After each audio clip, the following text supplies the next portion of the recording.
So here for more analysis now of last night's hearing is Joel Payne and Leslie Sanchez. Joel is a CBS News political contributor and Democratic strategist, and Leslie is a CBS News political analyst and GOP strategist. Great to have you guys here this morning. So I'm just going to start with kind of like an opening umbrella question, and I'll start with you, Leslie. Your overall impression, the most powerful moment, kind of what did you walk away from after watching the hearing yesterday? I don't think anybody could have watched yesterday and not felt how traumatic it was to relive the experiences of that day. Anybody who was near Washington or watching on their televisions, it's excruciating, to watch the pain of these officers and the individuals involved. But when you separate that, the other optic that you see is that there's not a balance. There's like a predetermined conclusion we're moving toward in this. And it left probably more questions in the minds of Republicans. I will tell you, for Republicans, many of them were listening to this and feel that the Democrats already have a predetermined conclusion, that they are only prosecuting and looking at this with respect to Republicans. And the full target on this is Donald Trump. Looking at this, you come away wondering, well, what is the end point? People want to say this mirrors the 9/11 Commission, the Watergate Commission. But in this specific case, and the particular politicalization of it, it's hard to say that it has the same reverence and it's going to have the same kind of response. If anything, I think there were more questions after yesterday in people's minds about what is the intent. Is this to have criminal prosecution of the president, of the former president? Is this that the former president doesn't run again? That's really where I think you're going to see a lot of people wondering today. So, Joel, I'll get you to react to that, because I think, a lot of times these committees are put together so they can sort of deliver recommendations so something like this doesn't happen again. But this looked and sounded a lot like opening statements in a trial. What's your take on what Leslie just said? Well, I think the objective for the committee really is to clear up the historical record, right? And to make sure that there's an accurate depiction of what happened that day. And I think maybe one of the more important things that they did, and they started to do yesterday, is to describe linkage between the planning, the days before that, the intention to storm the Capitol and to impact the process to certify the election, and President Trump and his inner circle's involvement in that.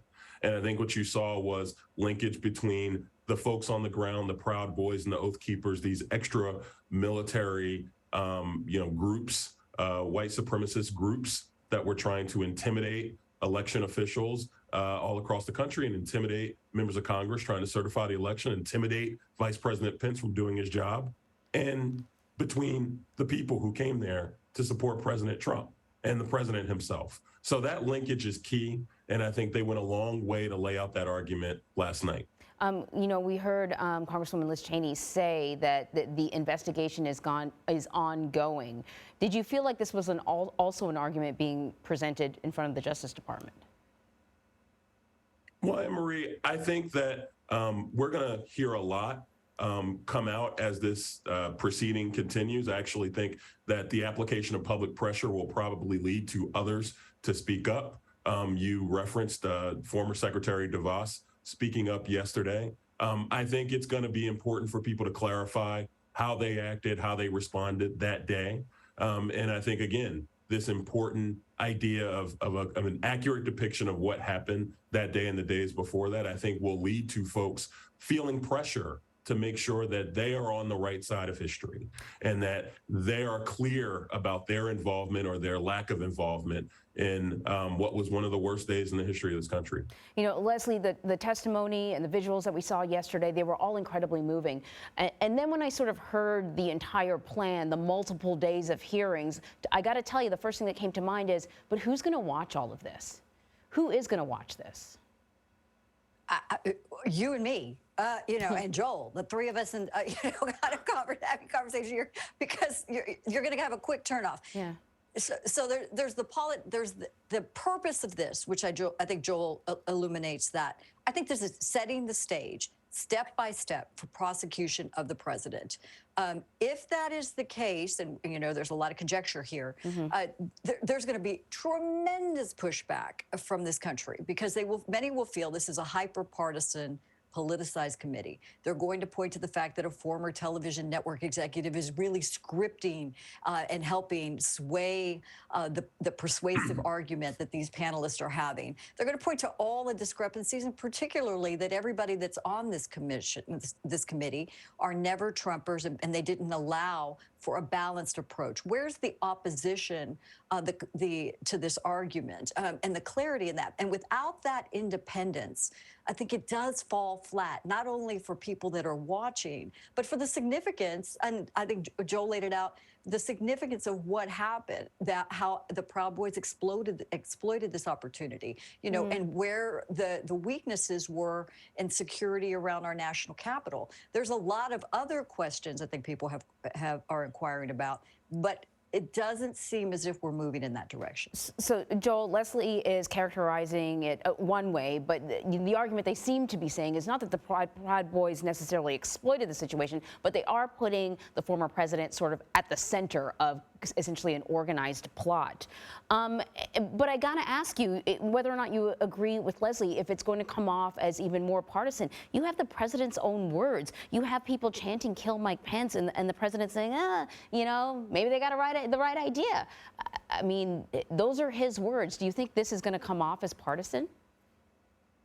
I imagine anything that happens in the halls of that building that I worked for so many years is going to come off as political or partisan. That's the nature of the life I chose to lead as someone who worked for elected officials. But truth and transparency matters. And those are the folks that are responsible for retelling the story of that day. I think you've got strong, trusted people there. A lot of Republicans may not feel good about Liz Cheney right now, but she's nobody's liberal.